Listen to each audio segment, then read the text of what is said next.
코로나19 신규 확진자가 주말 검사 건수가 감소하면서 500명을 기록했습니다. 네, 하지만 감염 경로를 알 수 없는 신규 환자 비율이 역대 최고치인 29.6%를 기록하는 등 지역 내 조용한 감염은 여전합니다. 이동우 기자의 보도입니다. 코로나19 신규 확진자는 모처럼 500명으로 줄었습니다. 하지만 평일에 절반 수준에 그친 검사 건수의 영향이어서 확산세가 꺾였다고 보기는 어렵습니다. 실제로 지난주 국내 발생 하루 평균 확진자 수는 659.1명으로 그 직전 주보다 6.1% 증가하는 등 수주 동안 증가 추세가 이어지고 있습니다.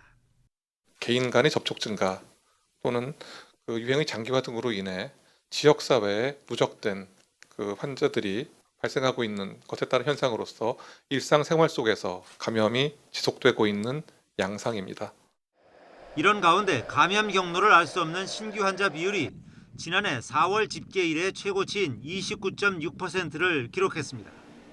그만큼 조용한 전파가 광범위하게 이뤄지고 있다는 것이고 감염 경로를 모르니 역학조사도 불가해 확산세 저지에 어려움이 가중되는 것입니다. 수도권의 경우 지역 발생 신규 확진자 수가 이미 거리두기 2.5단계까지 훌쩍 넘어섰지만 정부는 현행 2단계에서 상향 조정을 망설이고 있습니다.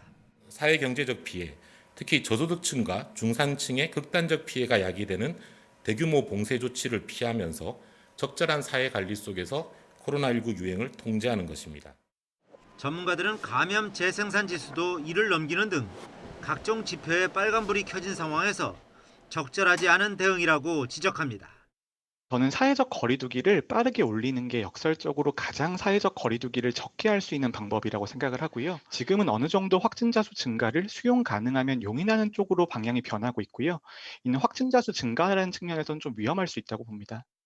경제와 방역 사이에서 고민이 깊은 정부는 이번 주를 특별 방역관리 주간으로 지정한 만큼 이번 주 확산 추이를 보고 다음 주부터 적용할 거리두기 단계의 조정 여부를 결정한다는 방침입니다. YTN 이동호입니다.